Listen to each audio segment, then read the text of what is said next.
Не знаеш кой тип слушалки да избереш?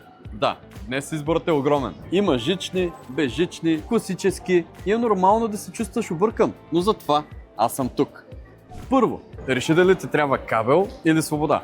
Жичните слушалки осигуряват по-надежна връзка, по-постоянно качество на звука и нулево забавяне. Безжичните пък ти дават комфорт, движение и са подходящи за шофиране с hands-free. След това помисли за средата, в която си. Ако често си в шумна среда, търси слушалки с Noise Cancellation и двойни микрофони. Разликата е огромна. Има и избор по форма.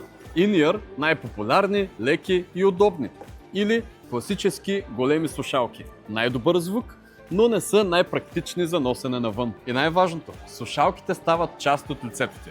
Пробвай, виж как изглеждат, как ти стоят, дали са ти удобни. И избери умно, за да не се окаже, че новите слушалки просто стоят забравени в раницата. Умното решение започва с избора на Кейсо.